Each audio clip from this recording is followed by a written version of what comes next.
आइए जी, धीरे धीरे चलना है सब लोग। हेलो गाइस, मेरा ये फर्स्ट राइड है। फर्स्ट हाल हो गया मुझे पता ही नहीं। हामीले 1 घण्टा 1.5 घण्टा तलबाट सुनेको, जति गयो त्यति नै 1 घण्टा 1.5 घण्टा भन्छ नि त सबले। वाउ, कस्तो राम्रो हिमाल देखेको।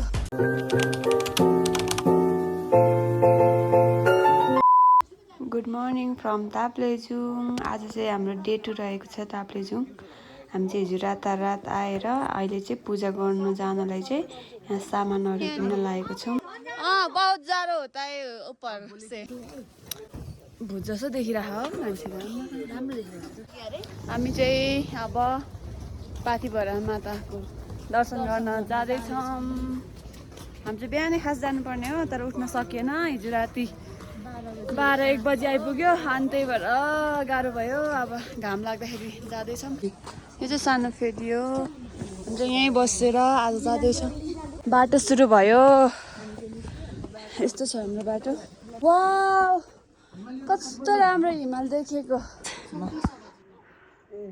हिमाल क्या भेज रहा है आपने? डोंट भेजूंगा, मैं नहीं जा पाऊंगा। हामी चाहिँ यो सबसे टपमा देखेको डाँडामा जान लागेको छौँ। त्यहाँ माथि नै हो पाथिभरा मन्दिर। अहिले चाहिँ हामी बाटोमै छौँ। आइए जी, धीरे धीरे चलना है सब लोग।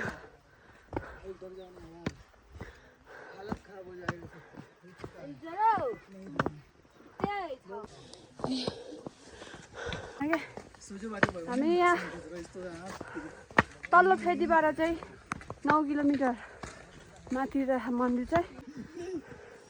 हेलो गाइस, मेरा ये फर्स्ट राइड है। फर्स्ट हाल हो गया मुझे पता ही नहीं था। आप फिर से नेपाल आना है कि नहीं आना है? आना है, नेपाल तो भाई, नेपाल तो स्वर्ग है ना। स्वर्ग है। थक गया। हाँ।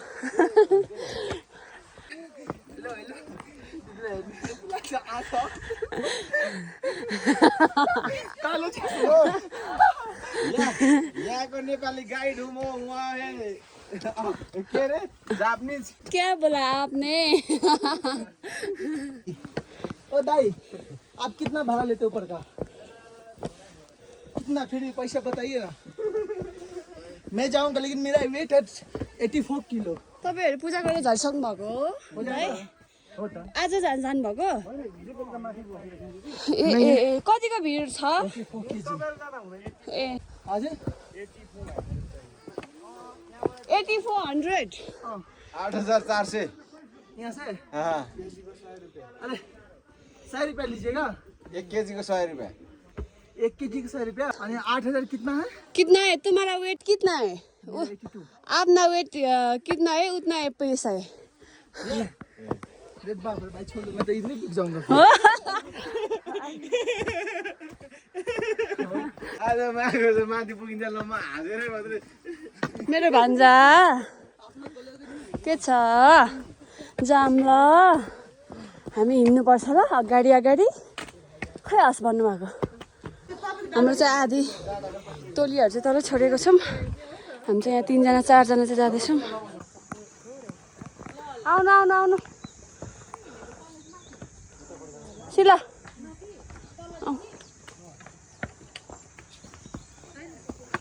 हाम्रो बाटो चाहिँ यस्तो रहेको छ। अहिले चाहिँ उतापट्टि चाहिँ घुमाउरो बाटो रहेछ, यता सर्टकट। हामी चाहिँ सर्टकट बाटो जाँदैछौँ। म चाहिँ अहिले माथिल्लो फेदीमा आइसकेको छु र मेरो साथीहरू चाहिँ सबजना तलै छ, कोही पनि आएको छैन।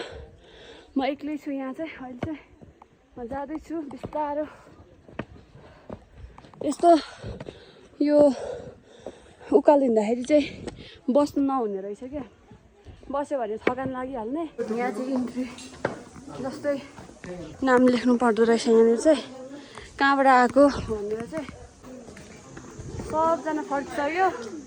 हामी चाहिँ लास्ट हो आज तल आउनै बाँकी छ साथीहरू। यस, फाइनल्ली गेटमा आइसकेको छु म चाहिँ एक्लै। साथीहरू चाहिँ तलै कतिखेर आउने हो? यहाँ त भलिबल ग्राउन्ड पनि रहेछ।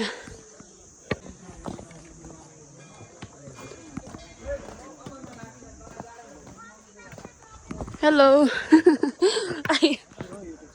हजुर रूपा राई सर्च गर्नु ल यहाँ माथि मन्दिर जानको लागि चाहिँ हिँड्न नसक्नेहरूलाई चाहिँ यसरी केजी सिस्टमले बोकेर ल्याउनु हुँदो रहेछ यहाँबाटै पूजा गर्दै जाने हो कि के हो कहाँ चाहिँ हामी खास पूजा गरेर जानुपर्ने साथीहरूलाई अब म पर्खिन्छु यहाँनिर फर्स्टमा चाहिँ यहाँनिर दर्शन गरेर चाहिँ सेकेन्डमा चाहिँ माथि पाथी भएर जानुपर्दो रहेछ अनि यहाँको मन्दिर चाहिँ कान्छी माताको दर्शन गरेर चाहिँ पाथिभरा माताको दर्शन गर्नुपर्दो रहेछ अनि हामी चाहिँ दर्शन यहाँनिर गरेर चाहिँ हामी फेरि हाम्रो गन्तव्यतर्फ लाग्यौँ हामीले 1 घन्टा 1.5 घन्टा तलबाट सुनेको जति गयो त्यति नै 1 घन्टा 1.5 घन्टा भन्छ नि त सबले हैन यो के हुन्छ अरे भने नि माथिबाट तल झर्दै गरेको मान्छेलाई चाहिँ माथि बाटो कस्तो भनेर सोध्नु पर्छ अरे क्या जहिले पनि किनभने माथि भोगेर आउँदै गरेको हुन्छ अरे हो हामी चाहिँ अब पुग्न लागिसक्यौँ हामी हिँडेको कति भयो भने कति बजे हिँडेको हामी 7:30 मा हिँडेको होइन कति 3.5 घन्टा भयो है होइन 3.5 घन्टा जति भयो हामी हिँडेको चाहिँ अनि अब चाहिँ हामी पुग्न लागिसक्यौँ पछाडि छ साथीहरू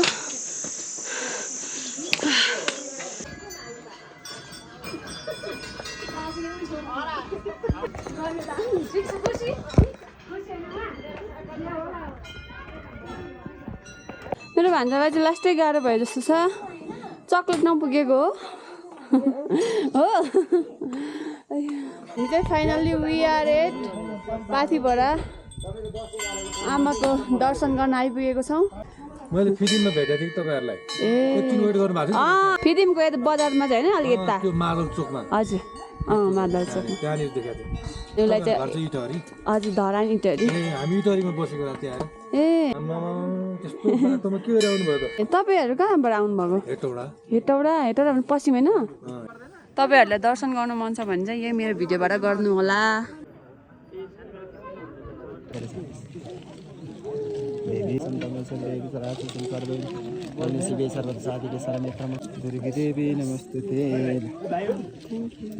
अब चाहिँ हामी फर्किसकेको छौँ पूजासुजा गरिसकेर अब हामीलाई त्यो त्यस्तै 2 घन्टा जति लाग्छ होला तल झर्नु हामी चाहिँ 4700 किलोमिटर उचाइमा छौँ त्यही भएर एकदम धेरै चिसो छ हाम्रो बाटो यस्तो छ हामी चाहिँ अब रुम पनि पुग्न लागेको अन्त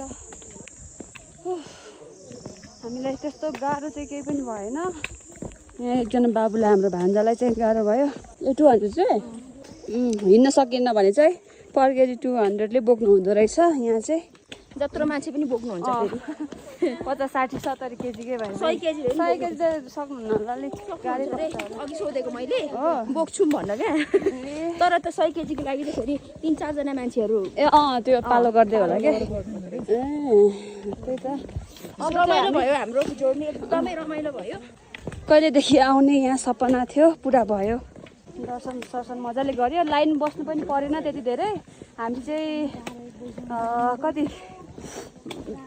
बजी हामी पुगेको थियौँ माथि 1 बजेतिर पुगेको हामी 1 बजीतिर पुगेको थियौँ त्यतिखेर चाहिँ अलिक सबैजना दर्शन गरेर फर्किसक्नु भएको थियो अनि हामीले चाहिँ लाइन बस्नु पनि परेन आनन्दले पूजा गर्यो अन्त त्यसपछि हामी फर्केको है कस्तो मजा